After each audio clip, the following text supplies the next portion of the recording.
अक्सर ऐसा होता है ना कि हम सफलता के पीछे भागते रहते हैं और ये एक कभी ना खत्म होने वाली दौड़ जैसी लगने लगती है। आज हम इसी दौड़ को खत्म करने का तरीका समझेंगे। हम जानेंगे कि सफलता का पीछा करने के बजाय उसे अपनी तरफ अट्रैक्ट कैसे किया जाए। पर सबसे पहले ये सवाल कि सफलता के पीछे भागना इतना थकाऊ और फ्रस्ट्रेटिंग क्यों लगता है?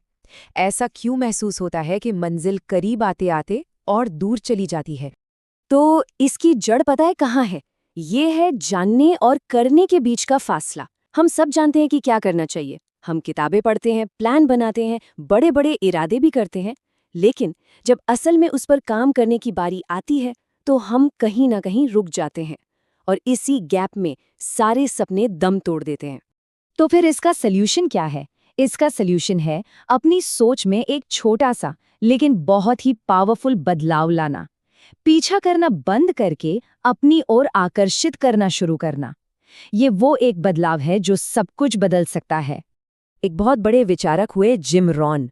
उन्होंने एक कमाल की बात कही थी, सफलता कोई ऐसी चीज नहीं है जिसका पीछा किया जाए। ये वो चीज है जिसे उस इंसान के तौर पर आकर्षित किया जाता है जो आप बनते हैं। जरा सोचिए इस पर। मतलब फोकस बाहरी लक्ष्यों पर नहीं बल्कि अपने अंदर के विकास पर होना चाहिए। इसी को कहते हैं अट्रैक्शन माइंडसेट अपनाना। ये एक सोच है कि सफलता अपने आप आपके पास आती है जब आपका फोकस अपने कैरेक्टर को बनाने, अपनी आदतों को सुधारने और दुनिया में कुछ वैल्यू ऐड करने पर होता है। पीछा करने की जगह खुद को बेहतर बनाने पर ध्यान देना। तो सवाल ये उठता है कि वो इंसान बना कैसे जाए जो सफलता को अपनी ओर खींचे। अच्छी बात यह है कि ये कोई राज नहीं है। इसके लिए एक बिल्कुल साफ 2 हिस्सों वाला ब्लूप्रिंट मौजूद है। ये ब्लूप्रिंट ना 2 पिलर्स पर खड़ा है। पहला, अपनी अंदर की दुनिया पर काबू पाना, यानी अपनी सोच, अपने अनुशासन पर। और दूसरा, अपनी बाहर की दुनिया को साधना, यानी अपने काम और अपने लक्ष्यों को। चलिए इन दोनों को थोड़ा और समझते हैं। अंदर की दुनिया को साधने का मतलब है सबसे पहले अटूट अनुशासन बनाना। इसे एक मसल की तरह समझिए, जितना इस्तेमाल करेंगे उतनी मजबूत होगी। इसका मतलब है अपनी सोच को कंट्रोल करना, क्योंकि आपकी सोच ही वो जमीन है जिस पर कामयाबी का पेड़ उगेगा। इसका मतलब है अपने लिए स्टैंडर्ड्स ऊंचे करना और अपने कैरेक्टर और ईमानदारी को हर हाल में बनाए रखना।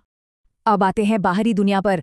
यहाँ महारत हासिल करने के लिए चाहिए प्रैक्टिकल एक्शन, जैसे बिल्कुल शीशे की तरह साफ लक्ष्य तय करना, अपने वक्त पर पूरा कंट्रोल रखना।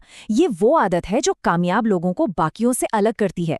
और साथ ही अपने प्लान पर बिना रुके काम करते रहना और दुनिया को हमेशा उससे ज्यादा देना जितना आप उससे ले रहे हैं।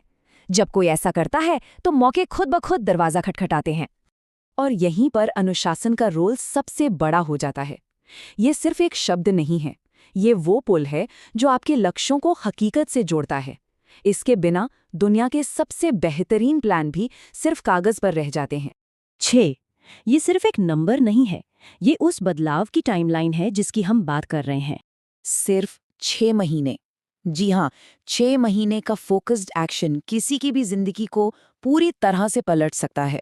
ये कोई मैराथन नहीं है, ये एक स्प्रिंट है जिसमें सब कुछ बदलने की ताकत है।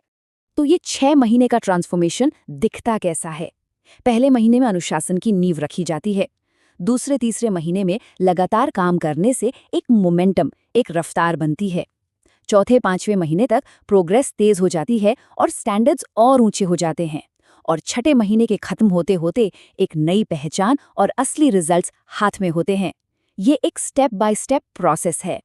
एक बार जब ये रफ्तार बन जाती है ना, तो उसे बनाए रखना, उसे प्रोटेक्ट करना सबसे जरूरी हो जाता है। मोमेंटम बहुत कीमती चीज है और इसे बाहरी चीजों से बचाने के लिए एक स्ट्रैटेजी चाहिए। और यहीं पर एक बहुत दिलचस्प आइडिया काम आता है। सफलता को खामोशी पसंद है। सुनने में शायद थोड़ा अजीब लगे, लेकिन चुपचाप काम करना एक बहुत बड़ा स्ट्रेटेजिक फायदा है। ऐसा क्यों? देखिए, जब हम अपने प्लान्स के बारे में सबको बताते फिरते हैं तो हमारी एनर्जी खत्म होती है, लोग शक करते हैं और हमें लगता है कि हम कुछ कर रहे हैं, जबकि असल में कुछ नहीं हो रहा होता। वहीं दूसरी तरफ जब हम चुपचाप काम करते हैं तो रफ्तार बनती है, कॉन्फिडेंस बढ़ता है और आखिर में आपके रिजल्ट्स ही आपका ढिंडोरा पीटते हैं। और अपनी रफ्तार को बचाने का एक और जरूरी तरीका है अपने आसपास के लोगों को बहुत ध्यान से चुनना। जिन लोगों के साथ हम वक्त बिताते हैं वो एक फोर्स की तरह होते हैं, या तो वो हमें ऊपर खींचते हैं या फिर नीचे धकेलते हैं। इसलिए ये फैसला बहुत सोच समझकर करना चाहिए कि अपनी कीमती एनर्जी किसे दी जाए। तो चलिए वापस उसी सवाल पर आते हैं जहां से हमने शुरू किया था, वो जानने और करने के बीच की खाई। अब जब हमारे पास पूरा ब्लूप्रिंट है तो इस खाई को हमेशा के लिए भरा कैसे जाए? देखिए, असली शॉर्टकट कोई हैक या कोई ट्रिक नहीं है। असली शॉर्टकट है रोज लगातार और अनुशासन के साथ लिया गया एक्शन। ये सुनने में शायद बहुत ग्लैमरस ना लगे, लेकिन यही वो अकेली चीज है जो काम करती है। हम में से ज्यादातर लोग मोटिवेशन का इंतजार करते हैं ताकि काम शुरू कर सकें, पर सच तो ये है कि ये गाड़ी उल्टी चलती है। एक्शन लेने से मोटिवेशन पैदा होता है। काम करने से पहले मोटिवेशन और कॉन्फिडेंस दोनों ही कम होते हैं, लेकिन जैसे ही हम एक्शन लेते हैं ये दोनों बढ़ने लगते हैं, और जो तरक्की सिर्फ ख्यालों में थी वो हकीकत बन जाती है। और आखिर में पूरी बात का निचोड़ बस एक लाइन में है।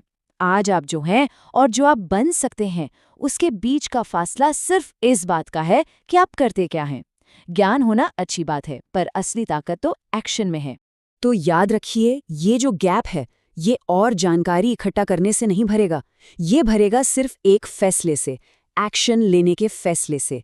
सिर्फ एक कदम जो आपको तैयारी करने वाले से काम करने वाला बना देगा। तो आज की इस पूरी बातचीत को इस एक सवाल पर खत्म करते हैं। वो एक कौन सा काम है जिसे आज किया जाएगा? सिर्फ एक छोटा सा डिसिप्लिन्ड कदम जो जानने और करने के बीच की इस खाई को भरना शुरू कर दे।